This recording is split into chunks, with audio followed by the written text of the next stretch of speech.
Hello everyone, welcome to my channel. Today we are going to start with the differentiation chapter. In this chapter we are going to study the first concept, which is known as the first principle. Now, before starting with the first concept, let us understand what differentiation means. Differentiation means rate of change. Okay, the rate of change can be with respect to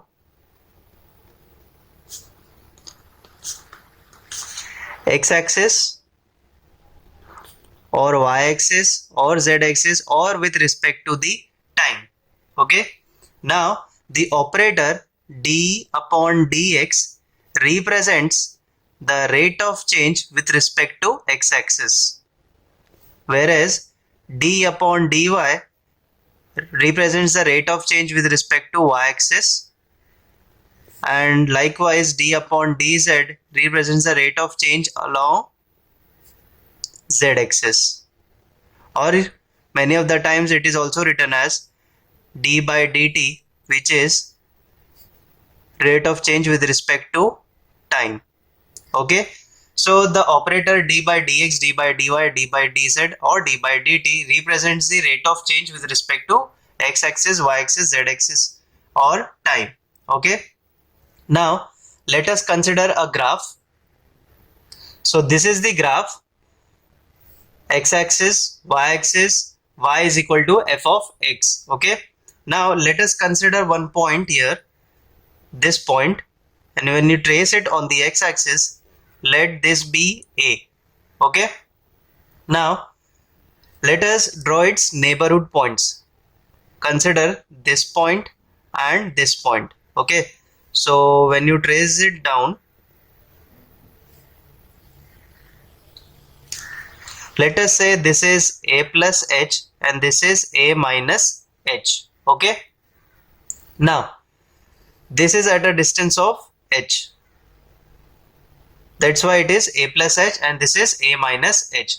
So the corresponding point on the y-axis will be f of a. Okay, and the corresponding point of this on the y-axis will be f of a plus h. Okay, now consider a slope. So I hope you know the formula for the slope. The slope formula is given by y2 minus y1 upon x2 minus x1. Okay, now let us consider this as a first point and this as the second point. Okay, this is x1 y1 and this is x2 y2. The x coordinate of this point is a and y coordinate is f of a. Okay, and the x coordinate of this will be a plus h and the y coordinate of this will be f of a plus h. So this is the first coordinate, this is the second coordinate. So y2 will be f of a plus h minus y1 is f of a upon this is x2, that is a plus h minus a. Okay, now this a and a will get cancelled, so f of a plus h minus f of a upon h.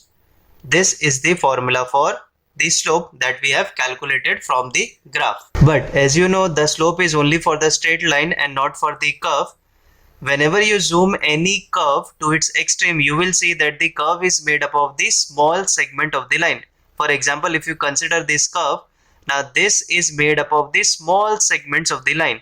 Okay, but here this curve is made up of the small segment of the line. So in order to convert this curve into its small segment, we have to consider this h as a very small. Okay, so let us consider that h tends to 0. Now whenever you consider h tends to 0, here comes the concept of limit, and we write this equation as limit h tends to 0 f of a plus h minus f of a upon h. Now this is known as the f dash of a. Okay, so this equation represents the derivative of this curve. Now this equation can be used to calculate the slope of this curve, also the slope of the tangent and the slope of the normal. Now tangent is a line passing through the curve and normal is a line which is perpendicular to the tangent. Okay, now this curve represents f of x and the derivative of this curve is this. Okay, so let me tell you the difference between the differentiation and the derivative. Whenever you take any curve and you perform the calculation using this formula, that is known as the differentiation, and the product that you get after completing this calculation, that is known as the derivative. Okay, this equation is also known as the first principle. Okay, so now let us solve some example using first principle. Let us consider a function f of x is equal to sin x.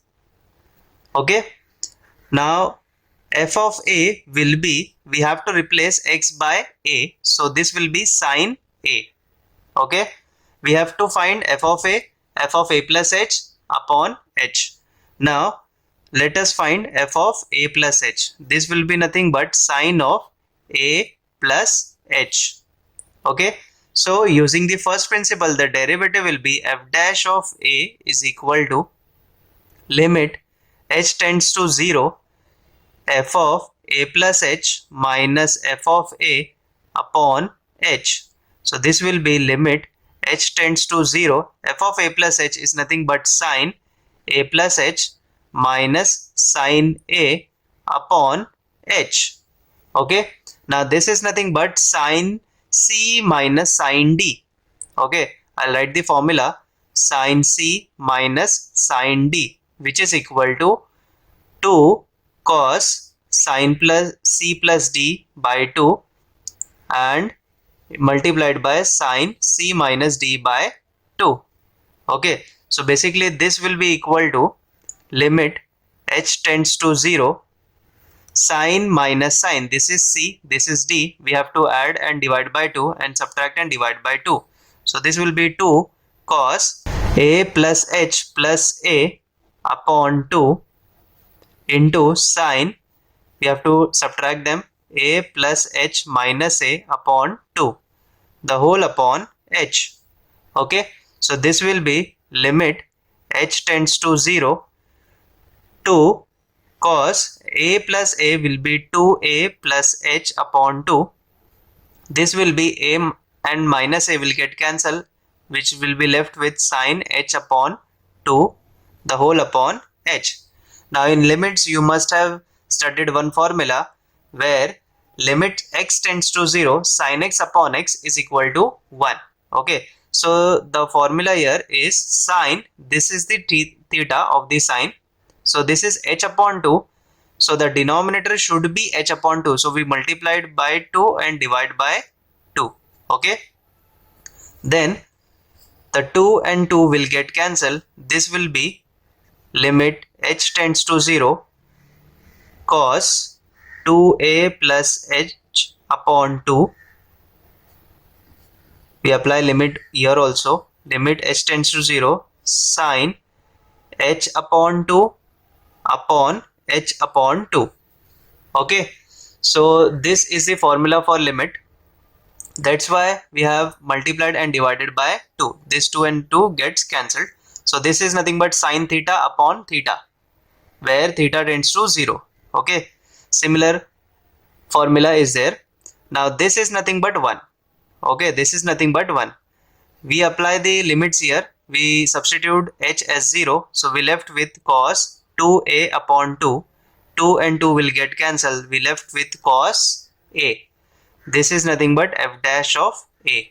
So we can say that when a function is sin x, so the derivative of sin x is nothing but the cos x. I can also write derivative, that is rate of change with respect to x, of sin x is equal to cos x. This is the main formula for the differentiation of sin x. Okay, likewise you can also calculate for other trigonometric functions. Okay, now let us solve one more example using first principle, here it is given f of x is equal to root x. So here f of a will be under root of a, right? Similarly, f of a plus h will be under root of a plus h. Okay. So now using the first formula, we can calculate the derivative as limit h tends to 0 f of a plus h minus f of a upon h. So this will be equal to limit h tends to 0. This is under root of a plus h minus root of a upon h. So now to solve this limit, we have to rationalize the denominator. So we have to multiply the numerator and denominator by a plus h plus root of a, again a plus h plus root of a. Okay, so this is a minus b, this is a plus b. So a minus b, a plus b gives you a square minus b square. Now square and root will get cancelled. Okay, square and root will get cancelled. So we left with a plus h minus a. Here limit h tends to 0 upon this will be h multiplied by under root of a plus h plus root of a. Okay, now this a and a will get cancelled. So we left with limit h tends to 0. We left with only h in the numerator upon h under root of a plus h plus root of a. Again this h and h will get cancelled and we left with limit h tends to 0 1 upon root of a plus h plus root of a. Okay, so when we apply the limits, we substitute h as 0. We left with 1 upon root of a plus root of a, which will be nothing but 1 upon 2 root a. So this is the derivative we have calculated for root of a. We got as 1 upon 2 root a. So we can say that if the function is root x, so the derivative of this function will be 1 upon 2 root x. Okay, or we can also write the derivative of root x is equal to 1 upon 2 root x. Okay, so this is the two problems that I have solved using the first principle. There are many other problems which can be solved using the first principle. If you want me to solve more problems based on the first principle, you can let me know in the comments. If you have any doubts, do let me know in the comments and do subscribe to my channel. Thank you.